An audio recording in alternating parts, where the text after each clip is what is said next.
This is the Chris DeGaulle Show podcast. Okay, guys, let's just rip. And Chris DeGaulle. Chris DeGaulle. Chris, thanks for being with me tonight. Chris DeGaulle. I'm joined now by Chris DeGaulle. Now, he puts the broad in broadband. It's Chris DeGaulle. The Chris DeGaulle podcast is presented by usmedicalplan.com. Save big money monthly and get better health coverage at usmedicalplan.com.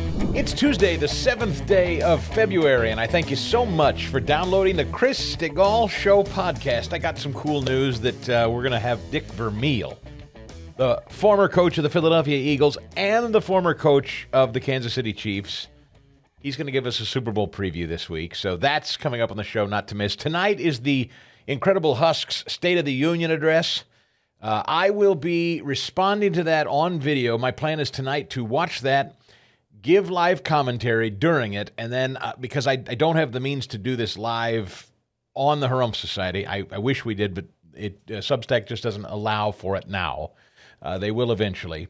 But for you Harumphers, if you're a Harumph Society member and you want to know my reaction and my thoughts to the State of the Union, or if you're not and you're interested, today's a good day to subscribe to the Harumph Society, because tonight I'm going to post my immediate video reaction to the State of the Union first to the Harumph Society tonight.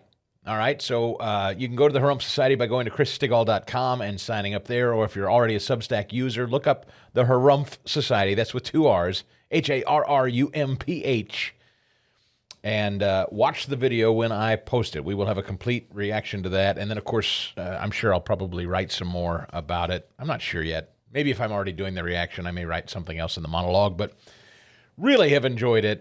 It's just growing by leaps and bounds. I'm so grateful to you for supporting it, and the commentary and comments from you in the comments section from you Harumphers who are subscribers is so cool. It's so cool to see civilized people having civil conversations, even civil disagreements. No trolls. You'll love it. I hope it's useful and entertaining and informative to you. 3 days a week we publish that thing, in addition to special stuff. And I can tell you that we have some events coming up. I have some events coming up, certainly in Philadelphia, at least two that I know of this year. Excuse me. As well as some things I'm thinking about working on in Kansas City, but I don't quite know yet. But the goal of the Harumph Society is to give you exclusive access to that stuff first before we sell it to the general public on the radio, too. All right? So, and you podcasters, same deal. So go to the Harumph Society and sign up. I also want to say quickly some shopkeeping. I am thrilled by your embrace of this podcast. Thank you for downloading it and giving it a 5-star review. And thank you to the sponsors who make it hum. I welcome today a dear friend of mine, and I have to say this about him off the top because there are legal reasons why. He's a financial advisor. And so when I actually do the formal commercial for Jason Perrette, who you're going to hear from today, Jason's firm is Eagle Wealth Planning. He's a great personal friend of mine. He is a great Christian man, and he is in the financial services industry. He helps people like you and me either get started or plan for or work with money while in retirement. He's the best. And so he's a brand new sponsor to the show, Eagle Wealth Planning, and I'm going to talk more about him later, but I have to stick to the script when I do it. So I said, well, fine. If I'm not technically doing the advertisement, then I can tell people about you outside the commercial, the official commercial announcement. So I welcome Jason Perrette and Eagle Wealth Planning. And I know if you need some help with your finances, or you haven't even really gotten started, or you're not sure where to start, this guy is super nice. And it doesn't matter where you live in the country. Jason can help you over the phone if you go to his website, which I'll tell you more about coming up. Okay. But the first guy I want to tell you about is also, he's become a great friend of mine over the last few months because he's now officially the title sponsor of this show. He's the guy that pays to keep the lights on. John Ruhlman, usmedicalplan.com is his website, usmedicalplan.com. Speaking of finances, look, I work with people who can help you get on track and save you some money because it's tight. It's, we're going to talk with Steve Moore today. Like, people are trying to save money where they can. I know that's the case at my house, and when I have friends tell me that they're paying thousands of dollars a month out of pocket for their own health insurance premiums, that can be devastating. I'm fortunate that I have an employer-provided health insurance plan. It's still an expensive monthly cost. I mean, I do a health savings account to kind of keep premiums low, but if you're buying it out of pocket, it can be I don't have to tell you. I mean, if you own a small business, you're insuring your employees, or you just buy your own health insurance because you're self-employed for your family, and heaven forbid you have somebody with special needs, or maybe you're elderly, senior, you're on a fixed income, and you have Social Security and maybe Medicare, but you need a supplemental plan. That can be a bite out of your monthly expenses. The thing is, John Ruhlman at usmedicalplan.com has access to 80 different insurers, 80. In addition to working with Obamacare. He knows how to navigate that. A universe of insurance policies and possibilities to get your premiums low and still give you the same coverage. You got to work with him. If you're trying to save a buck, this is the fastest way to do it. I'm telling you, hundreds, maybe thousands a month. Seriously. 877-410-4321. 877-410-4321 or usmedicalplan.com. Call John Ruhlman today and start saving on health insurance premiums. I'm just reading all these headlines about the big expectations for Biden's State of the Union tonight. Oh, he's got some big challenges in front of him. You mean like the entirety of the country doesn't trust him? That he looks like a completely failed, weak, unaccomplished, doddering old moron? That's the lift he has tonight? You're right. It's a big lift, everybody. But the media trying to build this up like you're going to be tuned in, gripped to see what the Husk has to say. Lucky for you that I am going to offer a State of the Union rebuttal of sorts of my own at the Harumph Society tonight. So I will have a complete reaction as it unfolds after it happens on the Harumph Society tonight. I can't go live yet. We're not to a place where I'm going to go live with it. But immediately following the Harumph Society, I will have my first reaction before I even get here tomorrow. So if you're not a Harumph Society member yet, go there today, subscribe. It's a measly little $5 a month, and I think these are the kinds of moments that are best suited for Harumphers. It's my opportunity to give you my first blush take on things as it unfolds, and then most of all, most importantly, it's my chance to hear directly from you and you guys to interact and discuss the speech. And Sarah Huckabee Sanders, who's offering the rebuttal. Looking forward to it. So that's tonight at the Harumph Society. Go there and check it out right now. I'm linked at chrisstigall.com, or if you're already on Substack, look for the Harumph Society and get signed up. Your State of the Union. Biden to discuss strategy to reassert America's leadership on world stage. America's leadership on the world stage. I think the balloon did more for our standing on the world stage than anything Biden can say tonight. President Joe Biden set to deliver his second State of the Union address tonight, in which he is expected to explain his strategy to reassert America's leadership around the world. What a joke. Nobody in this country thinks our leadership standing in the world is stronger with the Husk. Nobody.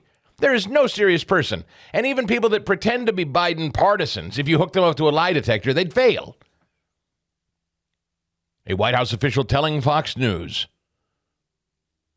since last year's address, his administration has been faced with a growing migrant surge at the border. Oh, poor fella. Yeah, he's been faced with a growing migrant surge. Nothing he can do about it, right? He's a hapless victim. Gasoline prices hit an all-time record. Oh, poor guy. Doggone it. It happened to him again. Every turn, the Husk just wakes up trying to be a good guy, have some ice cream, and the next thing you know, migrants come flowing through the border. Gas prices shoot through the sky. Chinese balloons float through the sky. He's the poor guy. How does this stuff keep happening to him? Don't you feel sorry for the old Husk? Inflation reached a 40-year high.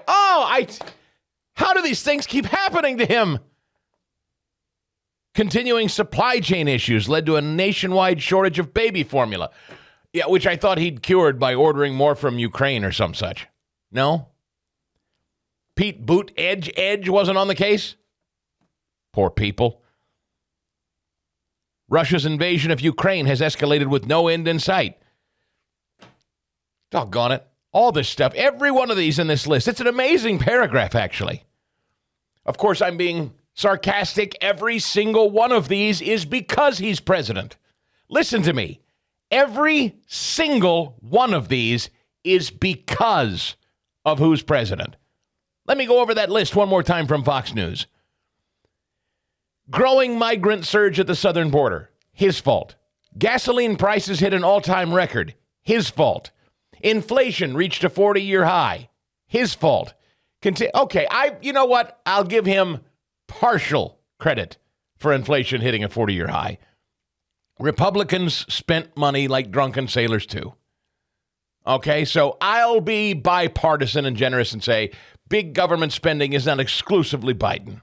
But Biden has been in government since it was founded in 1776. So he is certainly one of the biggest figureheads of government and government spending. All right, so his fault. Continuing supply chain issues, his fault. Supply chain shortages, baby formula, his fault. And then, of course, the pièce de résistance, Russia's incursion into Ukraine and a balloon flying over our airspace. All of those, his fault. Global leadership sticking their middle fingers in the air saying, we're not scared of you, you stupid old man. We're going to do what we damn well please, including invade your airspace, and you're not going to do anything about it. And then we're going to have the temerity to act like you have attacked us, or we've been aggrieved because you shot our thing out of the sky over your skies. That's chutzpah. You believe the Chinese are actually sitting around talking about how they might have to deal with us because we shot their balloon out of our airspace? Right. They're going to deal with us. Well, look, in ordinary times, I'd laugh that off. But because this guy's president of the United States, I'm not so sure.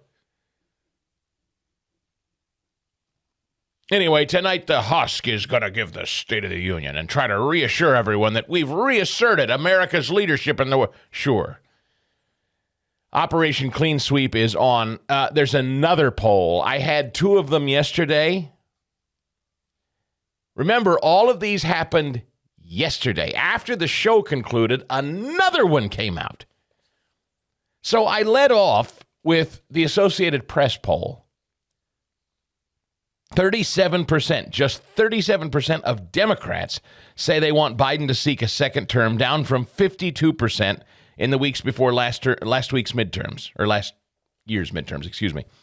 While Biden has trumpeted his legislative victories and ability to govern, the polls suggest relatively few U.S. adults give him high marks on either. Follow-up interviews with poll respondents suggest many believe the 80-year-old's ability is diminished, his gait, his coughing fits, his gaffes, and possibility that the world's most stressful job may be better suited to someone younger. 37% of Democrats, that's it, want him to seek a second term. And then again, the ABC News Washington Post poll. This one even more devastating than that. 6 in 10 say the president has not accomplished much. The poll finds 62% of Americans think Biden has accomplished not very much or little or nothing during his presidency. On many of Biden's signature initiatives, from improving the country's infrastructure to making electric vehicles more affordable to creating jobs, majorities of Americans say they don't believe he's made progress. ABC and Washington Post, of course, trying to prop him up. Look what he's done. He's making affordable plug-in cars. Nobody wants the damn plug-in cars, and they're not affordable. He's creating jobs. No, he's not. Tens of millions of jobs were vacated during COVID. Those jobs are just coming back online now. Improving the country's infrastructure. Well, majorities of Americans say they don't believe it. You may say it, but they don't believe it. And then from CNN yesterday, another stunner. This is all ahead of the Husk's State of the Union. Listen. Well, I thought I had it here. Hang on just a second. Hang on, stand by.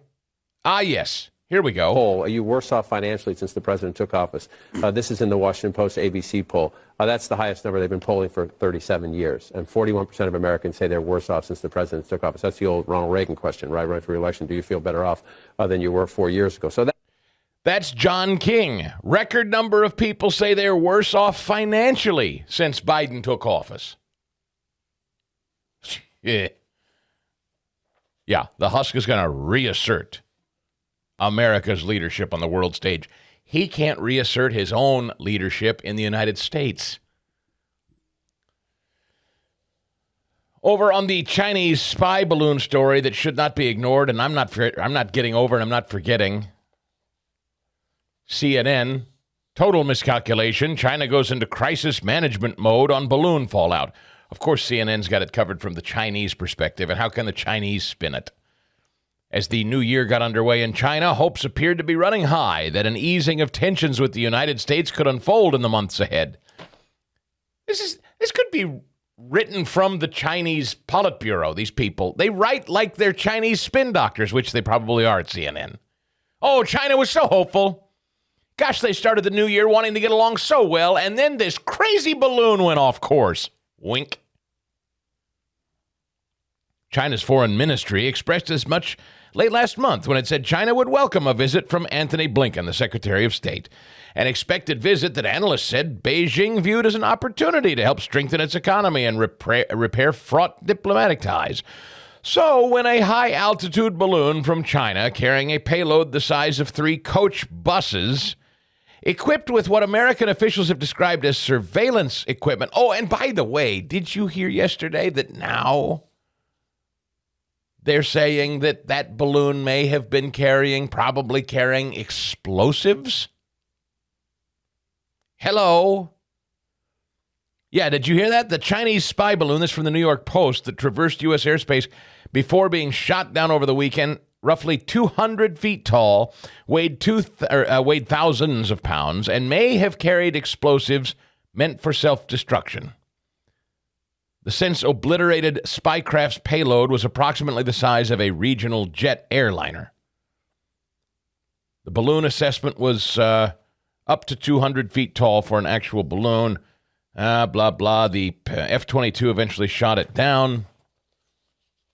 They're taking it off now to some FBI lab to surveil the pieces that divers are looking after. Somebody made the point to me yesterday on Twitter. They claim that if they shot it down, it would create something like a 7-mile debris field. And yet they're sending divers out to recover the, whatever you want to call it, refuse, remains, the debris. And that was sort of a good point. I had to kind of ruminate on what the tweet meant. And as I thought about it, I think I got the point. And the point is, if that was really the reason they didn't shoot that balloon down, because of the debris field, it could be up to 7 miles long, that debris field. So you shoot it down over the ocean, and now you send out divers to retrieve parts of it. Now, look, I'm not saying it's impossible, but that's 7 miles of debris field over the ocean, and you're sending divers out to retrieve it. That seems like a healthy amount of real estate out in the open water to go out fishing for debris. Yeah, I don't, first of all, I just don't believe it. I don't believe that's the reason that was shot down over the water, and what's most amazing is, as Jack Keane said, they should have seen this coming as it hit the Aleutian Islands, totally undeveloped, off the coast of Alaska. They should have seen it. And now we can't get a straight story over what they knew and when they knew it, or if they even saw it at all. And in fact, John Kirby yesterday, the beady-eyed little twerpy John Kirby that looks out of Central Casting from 1950, honey, I'm home, with the perfectly coiffed hair and the pocket square and the tie clip. He looks like he came from a Rotary meeting in 1950, John Kirby. The tortoiseshell glasses. You know what he said yesterday? He said, hey, I'm not going to get into it, but just so you know, once when we got here, when we showed up at the gig, we learned that there's been a lot of spy balloons. We're not going to get into how we know, but that's what we learned. So, of course, the Trump administration has no recollection of this whatsoever. They have no knowledge of this whatsoever, I should say. They're completely calling out the Biden administration as making this up out of whole cloth, that it's not true. Ratcliffe is saying it's not true, former director of national intelligence. Grinnell, who served in that interim capacity, says it's not true. Trump himself, of course, says it's not true. Pompeo has gone on record as the director of the CIA and FBI, or Secretary of State. Not true. So they're all refuting it. And the Biden administration's official position is now, as it turns out, these balloons have been floating over our airspace for a while. We're just now finding out about it. Sure. So on top of all of that, they believe, they aren't saying with certainty, but they believe the potential for the balloon containing explosives is there. Which, if true, even more disconcerting that we let it just hover over our airspace for 7 days. China maintains the vessel, which was shot down by the United States over the Atlantic on Saturday. They maintain it was a weather balloon that was just thrown off course. And it has shown signs of both being caught off guard by the incident and wanting to stem the political damage, analysts say, not only framing the situation as the result of factors beyond its control, but also offering a rare expression of regret over it in a statement Friday. Of course. The other hot take on this balloon is, we scrambled whatever they were intercepting. No way they could spy on us. They could. So the thing was able to freely move and navigate over the continental United States, but they had the controls to make sure that whatever equipment was on the balloon wasn't working, couldn't work, not possible, because we scrambled it. Okay, and if there were explosives on it, and they know that we're about to blow it out of the sky, and they know that we're going to go retrieve it, then why wouldn't they blow it up themselves? Of course, there's 1,000 more questions than there are answers. And the biggest answer is, of course, that I'm sad to say our government hasn't been honest with us. They're not being transparent. They're not telling us the truth about what that balloon was, when they saw it, when they decided to shoot it down, if they were even going to shoot it down, why they waited for 7 days to do it. These are all legitimate questions that every American should demand. And it was the cherry on top for this Incredible Husk we're pretending is president. He goes into a State of the Union tonight after a Chinese spy balloon has hovered over the continent for 7 days. It's like it's the exclamation point on weakness and failure. What the hell could he possibly say? Yeah, that's right, I was a tough guy. I ordered it shot down and they told me no. Wow, really? Because that's also the official line. Tough guy said, shoot it down, and they said, nope. Not doing it. Well, all right, whatever you think. Not how it goes in the movies, is it? When the commander-in-chief orders something, you may, the dramatic scene may play out where the Joint Chief says, sir, that's crazy. If we do that, X will happen, right? And the president pounds his fist on the, damn it, I said do it, right? That's the way it works in the movies. The Husk? You think we ought to shoot it down? No, sir, I wouldn't advise it. I think we ought to shoot it down. I'm getting a lot of bad attention. It's been on TV for like 4 days now. We should shoot it down. We're not shooting it down, sir. All right. I'll have butterscotch tonight instead of chocolate. It's so weak. So embarrassing. I'm actually looking forward to seeing how he tries to spin this tonight. I'm actually kind of looking forward to it. Okay, as you look back on 2022, and now here we are smack in 2023, are you ready to review your financial situation and your financial goals to make sure you're on track for the future? Well, let me tell you, Jason Perrett, financial advisor at Eagle Wealth Planning, has a passion for providing financial services to those who are looking to pursue financial independence. Jason focuses on producing consistent results for his clients based on their unique financial goals and needs. His main objective is to help his clients pursue each and every one of their goals. He's a fiduciary, and so he's dedicated to providing clients with complete wealth management and investment services along with highly personalized professional assistance. Jason can help accomplished entrepreneurs, professionals, retirees, even young people who are just trying to get started pursuing a life of long-term financial independence. Jason will regularly revisit your goals, assess your risk tolerance, and strategies to provide you with a high level of service at the same time.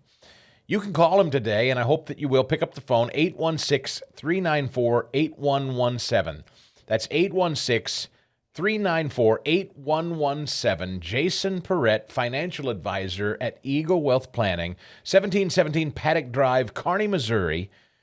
Or you can send Jason an email, and you can do that. His phone number, his email, all on his website, eaglewealthplanning.com. eaglewealthplanning.com. It's linked at chrisstigall.com, and everything's up there. His phone number, his website, his email address, his physical address I just shared with you, eaglewealthplanning.com.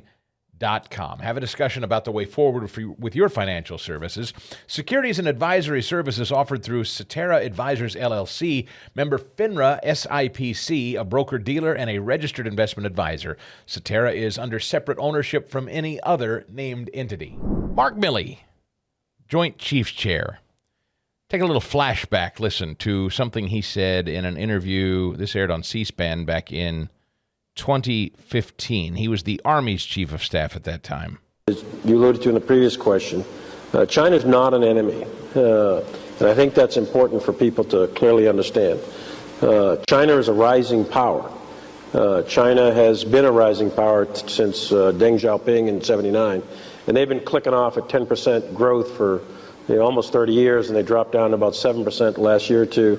And they'll probably drop again, and come into the range of normalcy and 3 to 5% growth. But that's still significant economic growth. And there's been a really large historic change from a North Atlantic-based global economy to now it's proceeding to be a North Pacific-based global economy. So with respect to China, what normally happens historically, it's not in all cases, but in most cases, where you have economic growth of that magnitude typically follows military power. And that's what we're seeing. We're seeing a significant increase in Chinese military capabilities over the last 10 to 20 years. And they are going to develop themselves and are developing themselves into a great power. Right. That is not to say, however, that they are an enemy. Yeah, I wanted to double down on that. Not an enemy. Just to be clear, not an enemy. He said that twice. Started and stopped with, just to be clear, China not an enemy. We bring in Breitbart's Deputy National Security expert and analyst at Breitbart. He's John Hayward, my friend, Doc Zero on Twitter, Doc_0. He's covered China extensively. He's studied and written about this subject extensively. So Mark Milley, then Secretary of the Army, now the Joint Chiefs Chair, has consistently held this point of view. And in fact, he even said, John, famously, we were talking about this yesterday on the show, that if Trump did anything that seemed a little too wild-eyed for his tastes, he'd tip off China about Trump's movement. So this is a guy that clearly has sympathies with China, it seems to me, now as our Joint Chiefs Chair. So how do you read it all? Good morning. Well, good morning. The latest mutation in this rapidly mutating and apparently false story from the Biden administration, where they claim there were 3 Chinese spy balloon overflights of the U.S. during the Trump administration, was that Milley said that he knew about it and didn't tell Trump because he was afraid he would overreact. That would be treason. That would be enough to put him in jail for the rest of his life if that was true. So, I mean, that is how far this nonsense is going. And I do think a lot of this is nonsense. I think this is all cover your ass stuff they're making up just to, make it look a little less embarrassing that this happened on Joe Biden's watch. They're just trying to muddy the waters. The White House press secretary's conference yesterday was one of the worst ones she ever gave, and that is Hall of Fame material right there. To say that it was her worst press conference is mind-boggling. But it was very clear during that conference that she had no information whatsoever to back up this claim that they're making that we've had Chinese spy balloons all over the place, and this one just got noticed or something. I mean, it was clearly a BS story, and she wasn't prepared to peddle it, so she just had to wing it, and it's really embarrassing because she's not good at winging it. Yeah, we knew. I've got some of this audio. Let's play some of it here. I guess we'll just start at the top. I've got a whole list of it. Number 41. This is Karine Jean-Pierre. How's it possible they've discovered 3 balloons, but nobody knew about it till now? How is it possible that this administration discovered at least 3 previous balloons that flew over the U.S. under the previous administration, but Trump officials didn't know it was happening? Yeah, so look, I think that, and we have talked about this before, about how when the PRC government surveillance balloons transited the continental U.S. briefly at least 3 times, as you just mentioned, during the president's prior administration, and once that we know of the beginning of this administration's, but never for this duration of time, as we know. This information was discovered prior to the administration left, but the intelligence community, as I said, is prepared to give briefings to key officials. But this is something. But this is something that they were not aware of, as we've just laid out. So this is remarkable. The claim now is, we discovered, and Kirby said something similar, we discovered that there were balloons during the Trump era, but in fact, they did not know about it. Just a little more here, John. I don't mean to make you re-listen to this whole train wreck from yesterday, but for people that missed it, number 45 here, following up on this. So you're briefing Trump officials on this? What do you, listen to this. We are prepared. The intelligence community is indeed prepared to offer key officials, as you were just laying out, from the Trump administration on the briefings on this PRC surveillance program. And so we're not going to get into who are those key officials.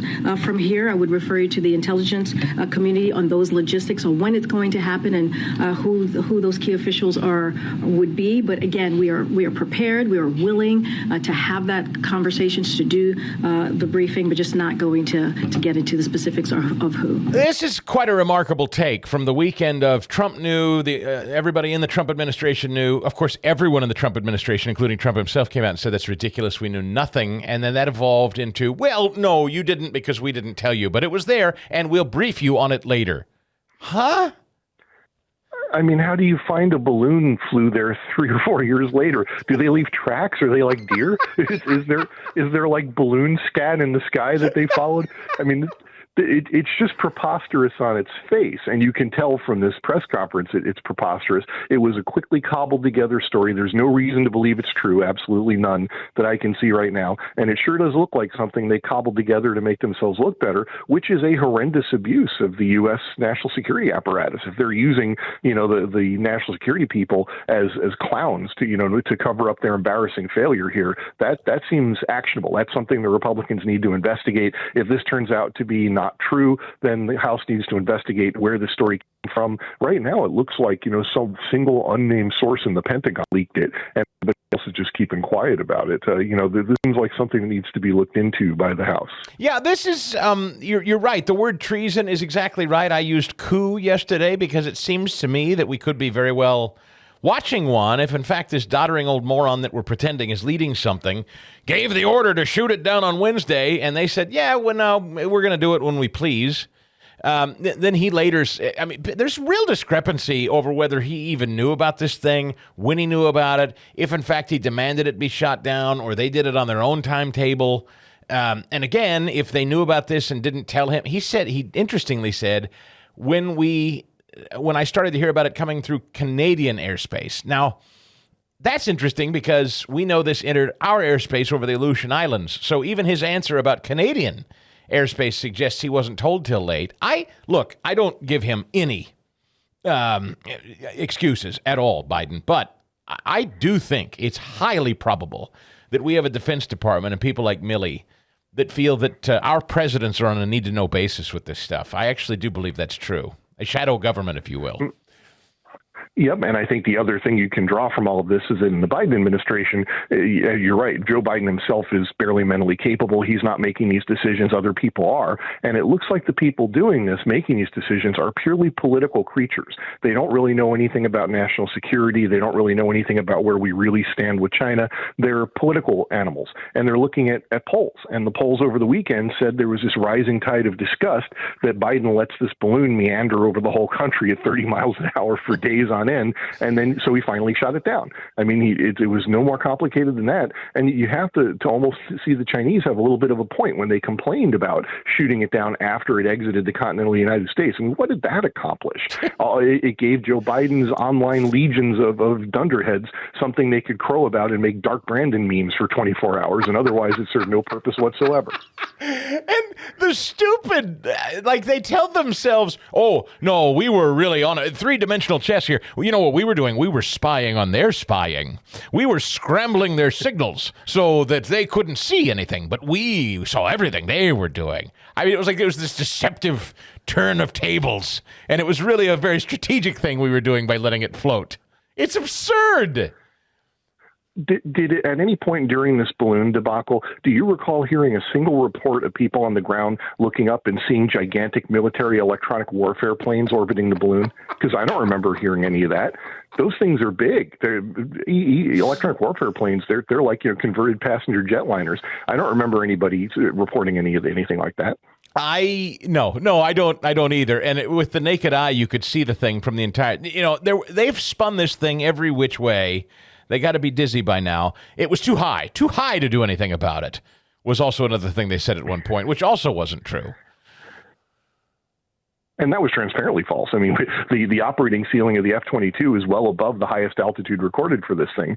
So that was never remotely true. They stuck to the excuse that they didn't want to shoot it down over a populated area because debris could fall on somebody. And that, again, I could see as a political calculation. One of Joe Biden's campaign people that makes all the decisions is saying, boy, if we shoot this thing down and that array underneath it winds up landing in somebody's backyard, this is going to be a huge political scandal, so we better not do that. And meanwhile, you just have to imagine the Chinese just laughing themselves sick watching this confused reaction. If this was an effort to test our reaction, we obviously failed. And I worry that looking at the trajectory of that balloon, I think it might have been a test run for something like an EMP weapon. And if so, they now have to be satisfied that they can pretty much at will float an EMP device over the middle of the country and we won't stop it. That's another great point and question that I had for you was, if China was watching our reaction, they had to have been very, very pleased. And to me, I kept saying, I don't mean to be redundant for the audience, but my point in the balloon was not that the balloon alarmed me. It didn't alarm me. It offended me deeply as an American. It was like a giant floating middle finger. Like if the Chinese had made a balloon of a middle finger and filled it full of air, it was like a Macy's Day float, down, taking it down 7th or 5th Avenue or whatever it is with, guy wires tied to a big middle finger is what that felt like to me. Right? Yeah, it's a power move. It's a power move. This is the kind of thing you do when you're convinced you're in charge and you know that the response is not going to hurt you in any way. I mean, after all, you just got away with unleashing a global pandemic and nothing really happened to you. So sure, let's try some spy balloons. There's more of them. There's a reported spy balloon. In fact, this morning, the Costa Rican government came out and said, yes, there was a Chinese spy balloon floating in our skies, and the Chinese have apologized for it. So, I mean, they really were operating multiple balloons over the North American continent during this debacle. So tonight, the Husk has to give a State of the Union address, and I noted that yesterday there were two different devastating media polls, mainstream, Associated Press and Washington Post ABC News poll. 6 in 10 Democrats, 6 in 10 Americans say they don't think Biden's accomplished much or anything at all, and a scant 30% of Democrats want to see him run for a second term. That's Associated Press and Washington Post polling. CNN reporting, most Americans feel economically worse under Biden. Now this balloon thing on top of it, what in the world could this man possibly offer to the 5 people that are going to watch this thing tonight? Well, this is what State of the Union is all about. You throw red meat to your partisans. So he'll announce another laundry list of irresponsible spending, which will be even bigger than the irresponsible spending we actually got. And this time maybe some fiscal sanity will prevail and stop some of it, but he'll get all kinds of credit for really, really caring because he proposes $1 trillion for transgender athletics or whatever, and everybody will just say, hey, he really cares, he's in tune. So, I mean, you're going to get a lot of that. That's what State of the Union always is. And he'll try to claim that everything's going great. He'll roll out some economic economic statistics that he likes, that his people have massaged and prepared for him. I don't know if you saw the picture. Somebody got a picture of his briefing notes for the State of the Union that was left on a lectern, and it's like one sentence per page. It's like a whole notebook, and each page of it is one sentence spelled out in really big letters with a lot of space between them, so that you can read them, with his malfunctioning cognitive apparatus. So, I mean, this is going to be another one of these deals where they just prop him up there like a puppet and let him go. But he'll come out and say, unemployment is great or something, and, that proves that everything's working. And maybe if the stock market's good that morning, he'll say the stock market is great. He'll find ways to try to spin it, and his partisans will take that input and they'll run with it, and you'll get a blizzard of his apologists in the media saying, wow, Joe Biden really did a great job in that State of the Union. He really countered that narrative. We don't understand why people think the economy is bad. But, then, like you said, there's the poll. Everybody knows the economy is bad. They personally are hurting, and they are not really in a mood to hear somebody say you're hallucinating these bad economic times you're living through. So this is kind of a fun exercise. We know he's going to bring up the Memphis cops, right? The 5 black cops who beat the black guy to death. It's going to be a race thing. That's going to definitely come up, right? For sure. Mm-hmm. Yep, systemic racism caused that. Even though the cops were black, they were pawns of white supremacy, we'll be told. And I'm pretty sure, my money is you're going to hear him use the phrase stochastic terrorism or something very close to it. That's the left's new darling talking point that says we're all terrorists. If you don't agree with the Democrats, you're a terrorist. And he's going to try to use that talking point or something very close to it.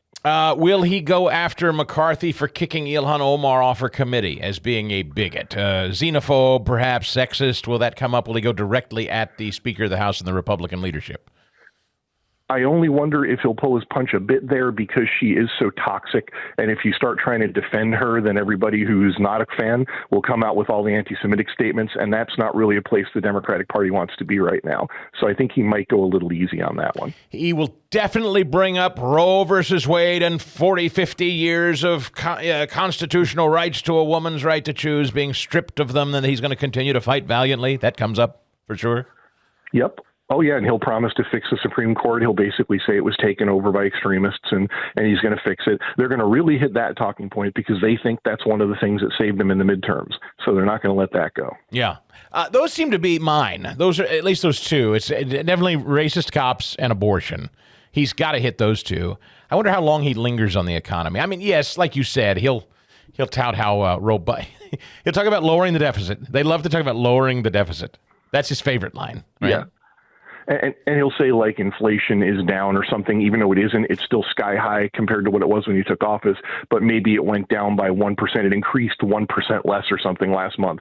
So he'll crow that inflation is better on his watch. I mean, he'll try to hit those talking points. Kamala Harris actually acknowledged fentanyl coming across the border yesterday, which is kind of jaw-dropping. I am certain he's not going to talk about the drug problem, the fentanyl problem, the open border. That probably will not come up.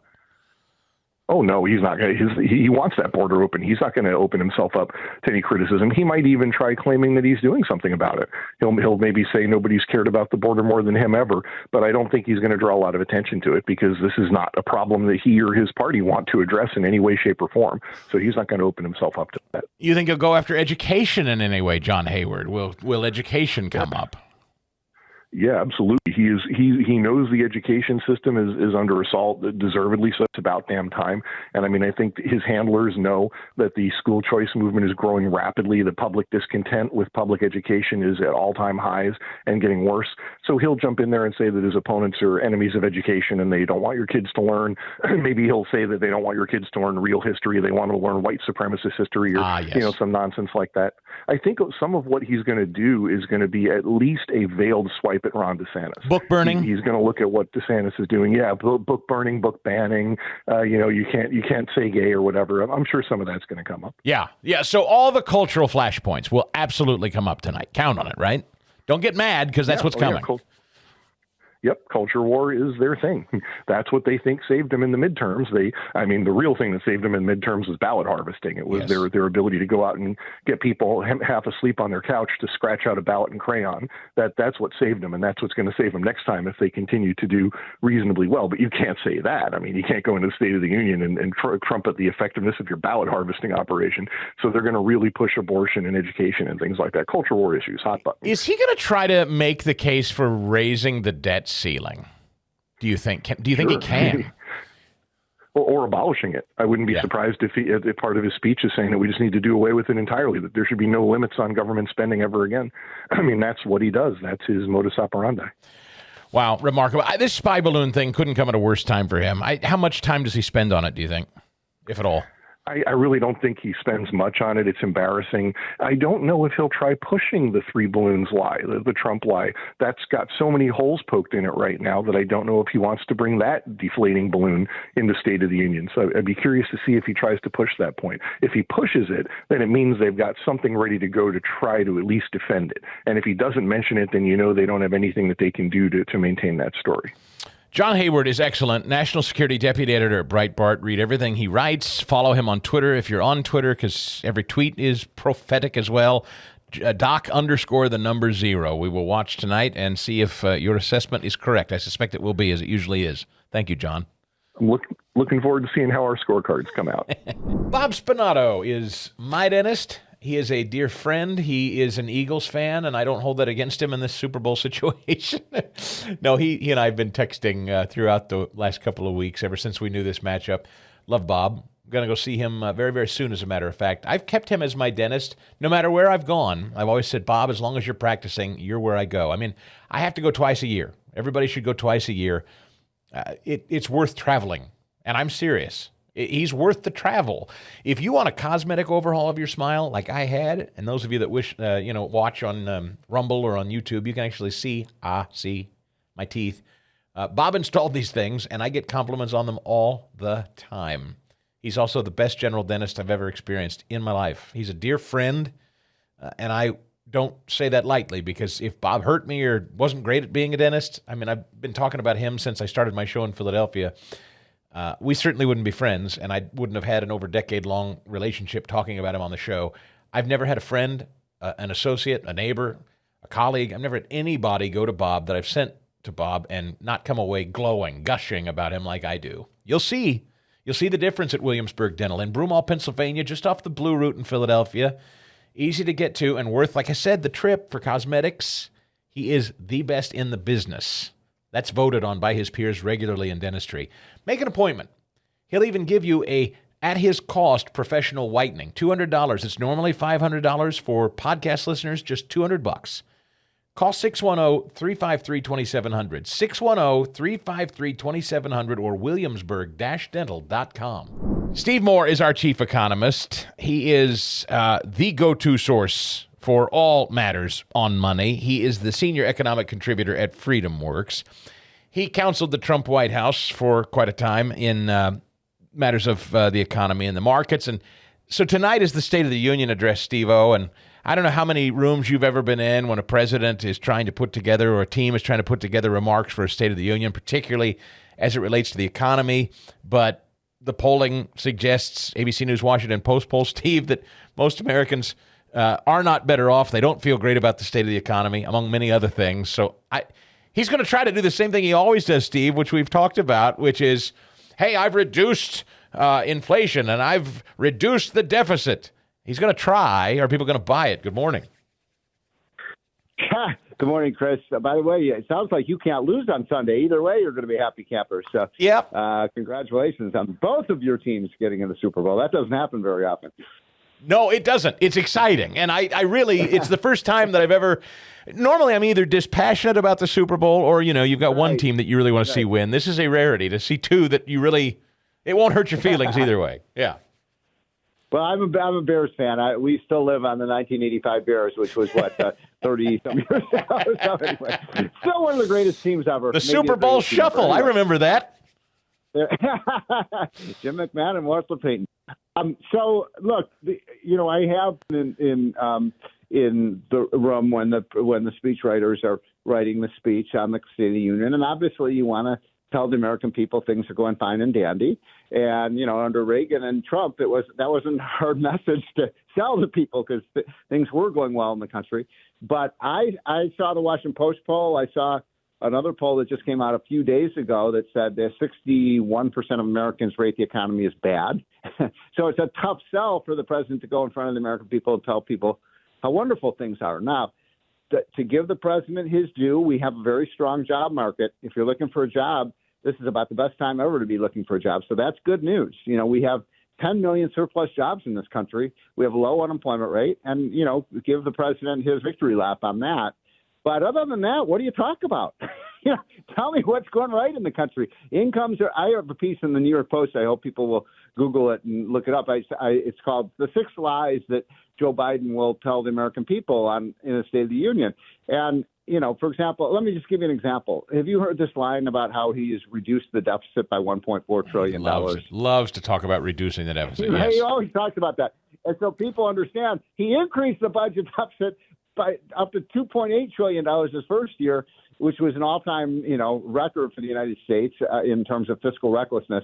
Then $1.4 trillion last year, which is also near an all-time record, except for his own record. And he's saying he's reduced the deficit by $1.4 trillion when he's actually increased the debt by something like $4.3 trillion.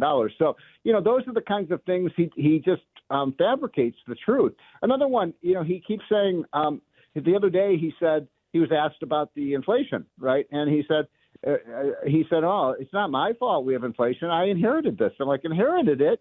The inflation rate was 1.4% when you came in office, and you took it to 9%. How is that inheriting an inflation crisis? He created it.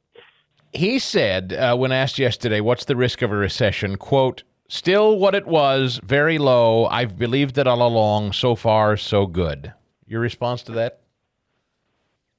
I hope we avoid a recession. I hope he's right about that. I don't want to see a recession. Those can be very damaging. But for a lot of Americans, they feel like they've been in a recession for 3 years. I mean, under Biden, the average worker, average family has lost about $3,000 or $4,000 in purchasing power. That is because inflation is rising faster than people's wages and their incomes. There was an article in CNBC yesterday that, just made my mouth drop that said that more and more Americans are buying their food at the dollar store because they can't afford to go to the grocery store. Wow. And by the way, it's not really the dollar store anymore. Now it's the $2 store because of inflation. And so that tells you a lot about the hardship. So I think the president is running a risk by saying how good things are when people aren't feeling it. Then he just sounds like he's delusional and out of touch. And by the way, yes, in the Washington Beltway, in the swamp, things are going well. It's great here if you live in the swamp because we live off the rest of you all. Let me go to the economic wonderkind of the White House, Brian Deese.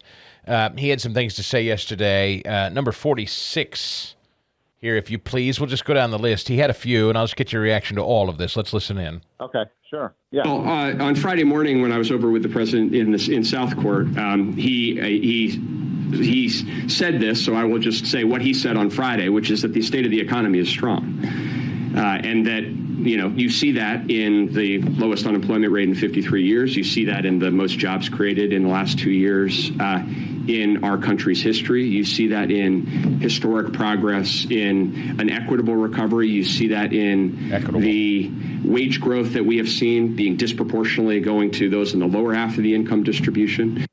I don't know what any of that gobbledygook means, but do you care to respond? On Friday morning when I was over with the president. Yeah, so go ahead and respond to that first there, Steve-O. Yeah. Well, what wage growth is he talking about? Yeah, has there been wage growth? Yeah, wages have risen by about 5%. That's a great number. Problem is, inflation has risen by 7 or 8%. So people are falling behind every month. They're getting poorer, not richer. And you can't spin this, Chris. You can't spin that. People realize it. They feel it in the pocketbook.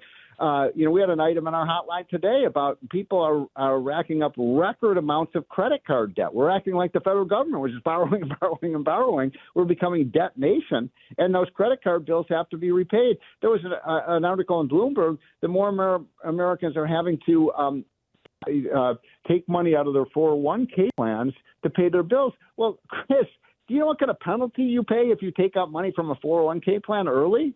So people are financially stressed out, I think. I mean, I see it all the time. I mean, it's you see it in the way people are taking on debt. You see it the way people are having cut back on the kinds of things that they can afford to buy. So I don't know. I just think when they talk like that, people are kind of wondering, well, gee, what country is he talking about? How does again? I'll ask you because there's a disconnect. It still feels like, I agree with you, people are stressed out. I know in my own home, I know mathematically. I feel it. We see it. The tangible dollars in my bank account are not going as far. We cannot afford to spend money and purchase our purchase power is diminished.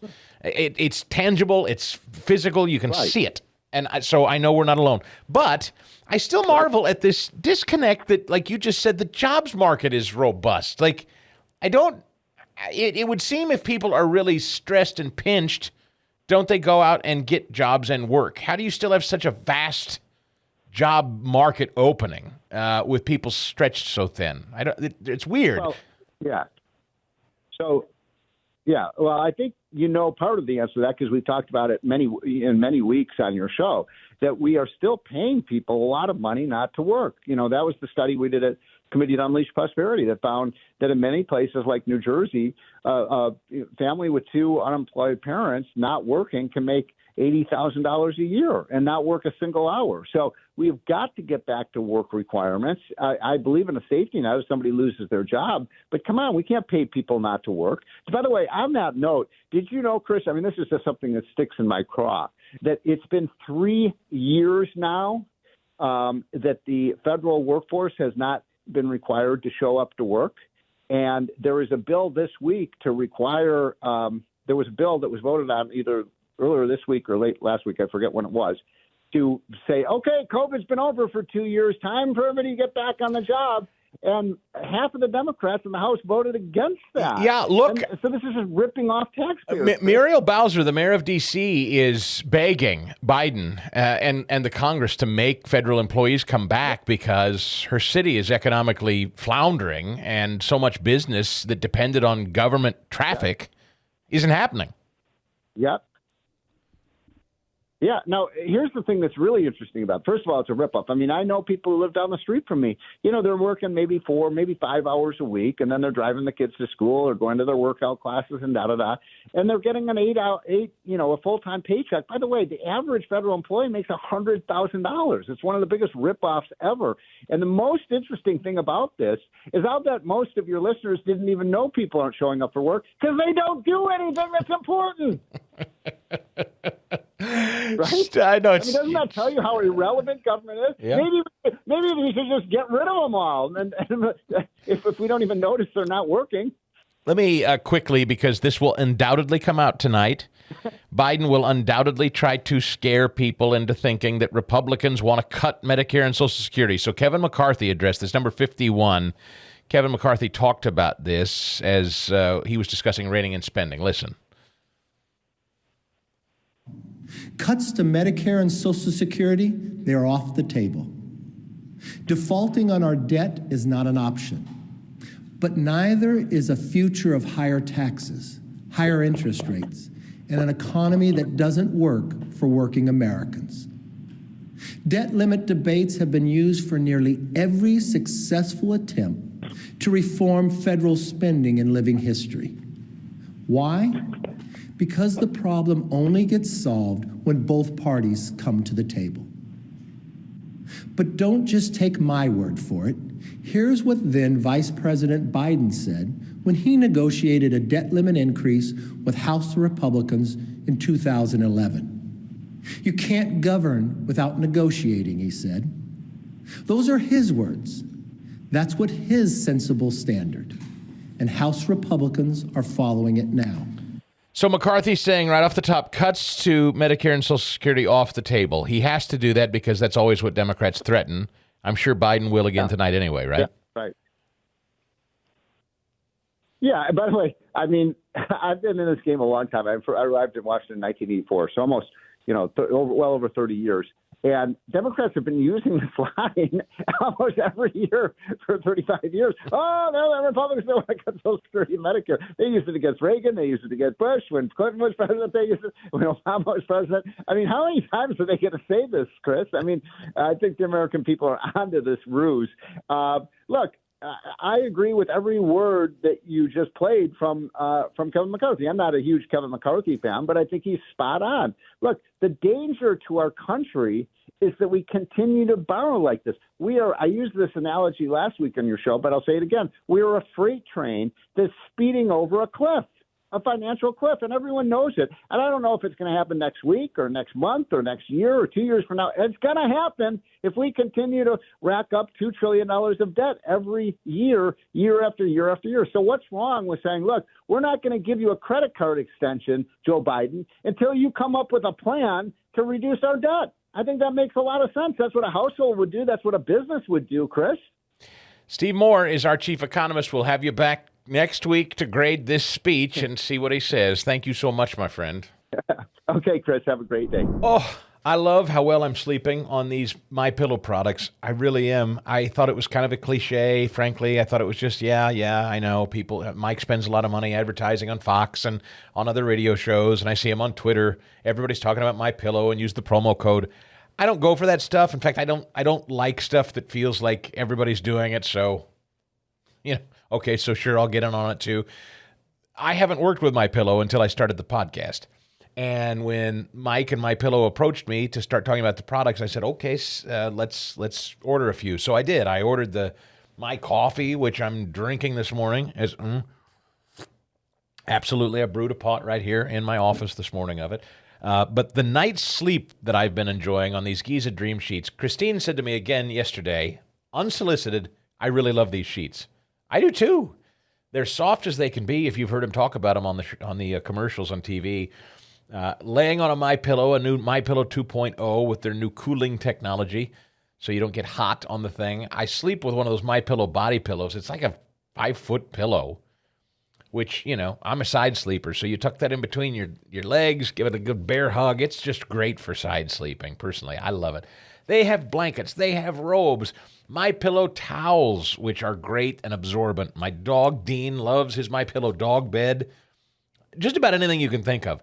I'm sorry to say, but I'm just going to say it. I love hearing that companies that have thrown Mike out of their stores are on borrowed time, while Mike and MyPillow continue to thrive. And you can save big money on these really quality products too. When you go to MyPillow.com, use my name, Chris Podcast specifically. That lets them know that you listen to the show, Chris Podcast. That saves you money on great products and lets them know that you listen to, which I really appreciate. A 10-year warranty on all these products, a 60-day money-back guarantee on all these products. Greatest customer service you're ever going to experience, too. 800-932-5056. That's 800-932-5056 or MyPillow.com. Yesterday, I came across this story. Headline, Forest Theater set for 1776 story of the Founding Fathers with a twist. Because, of course, if you loved the Broadway musical Hamilton, you'll want to see 1776. It tells the story of the Founding Fathers, but with a big twist. 1776 is being staged at the Forest Theater, just blocks away from where history actually happened in Philadelphia at Independence Hall. The show focuses on the events leading up to the creation and signing of the Declaration of Independence. So how are the woke going to ruin it? You already see this coming from downtown, don't you? Jeffrey Page, a University of the Arts alum, is co-directing the show with a multicultural cast of artists who identify as female, non-binary, or trans. It's a reimagining, says Page. This is for people who are interested in going on a very imaginative journey of what if? What if we told the story through voices that weren't allowed in the room during this movement, says actor Sav Souza. They play Dr. Josiah Bartlett of New Hampshire. That's exactly how this news story is written. Actor Sav Souza, they play Dr. Josiah Bartlett of New Hampshire. The lead character of the show, John Adams, is being played by a black woman, says Page. In 1776, literally, there were trans people, says Souza. Literally, there were trans people. How do we know that exactly? How do we know there were trans people in 1776? Do we know that? I missed that. Sousa says, by putting their body in the story, to me, it feels like an act of protest. The show hit Broadway last fall, and the Forest Theater is the first stop on its national tour. It makes us look at history through a very different and interesting lens, says Paige, who also choreographed the show. It is the Broadway debut for Sousa, who also graduated from the University of Arts in Philadelphia. I think that we've created something that is really special and really effective. And I hope that people will come and will feel seen. While the show wrestles with the very foundation of our nation, it's also a musical comedy.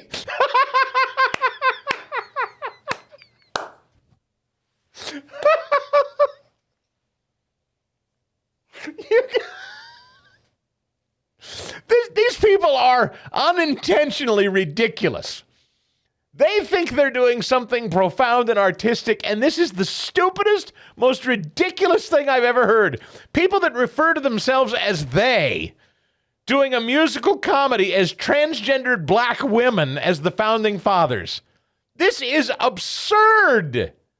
And they're deadly serious about it. They think they're artistes. They're clowns. They're reprobate clowns.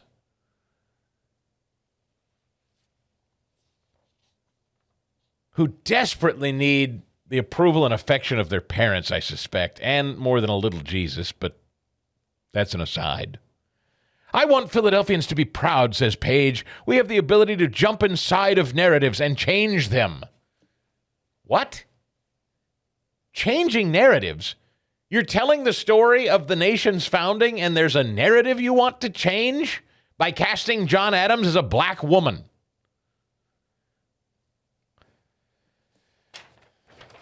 The only narrative you're changing is that the United States, from the time of its founding to today, has gone completely off the rails, and that those men who would have given their blood and treasure and land and families and lives for our freedoms, were they alive today, they wouldn't know what to make of this foreign planet they gave of themselves to save.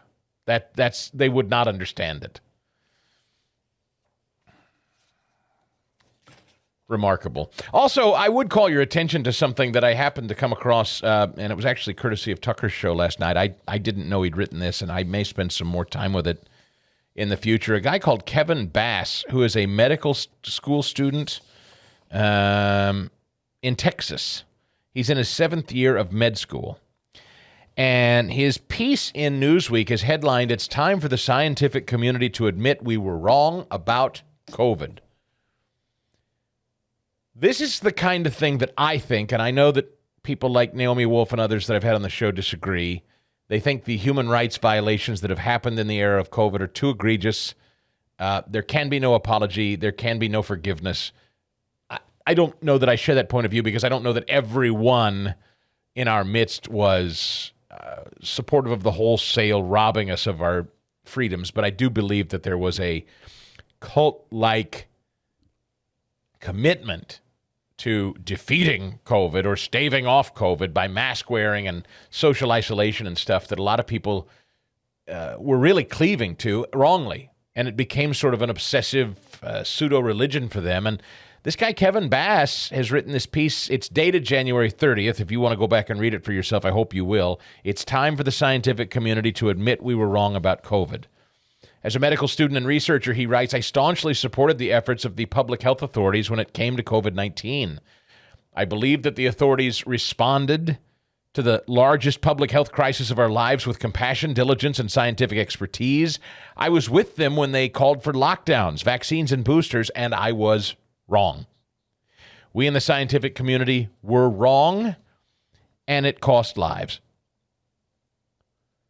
I can see now that the scientific community, from the CDC to the WHO to the FDA and their representatives, repeatedly overstated the evidence and misled the public about its own views and policies, including on natural versus artificial immunity, school closures, disease transmission, aerosol spread, mask mandates, vaccine effectiveness and safety, especially among the young. All of these were scientific mistakes at the time, not in hindsight. At the time. not in hindsight. One more time. All of these were scientific mistakes at the time, not in hindsight. Amazingly, some of these obfuscations continue to the present day. Skipping ahead to his conclusion. My motivation for writing this is simple. It's clear to me that for public trust to be restored in science, scientists should publicly discuss what went right and what went wrong during the pandemic and where we could have done better. It's okay to be wrong and admit where one was wrong and where one was learned. That's a central part of the way science works, yet I fear that there are too many entrenched in groupthink and too afraid to publicly take responsibility to do this. Solving these problems in the long term requires a greater commitment to pluralism and tolerance in our institutions, including the inclusion of critical, if unpopular, voices. Intellectual elitism, credentialism, and classism must end. Restoring trust in public health and our democracy depends on it. Brilliant and bravo from Kevin Bass. This piece dated January 30th again. It's in Newsweek called "It's Time for the Scientific Community to Admit We Were Wrong About COVID." Head to the Harumph Society. I'll be offering my first rebuttal to the State of the Union tonight. The Chris DeGaulle Show podcast.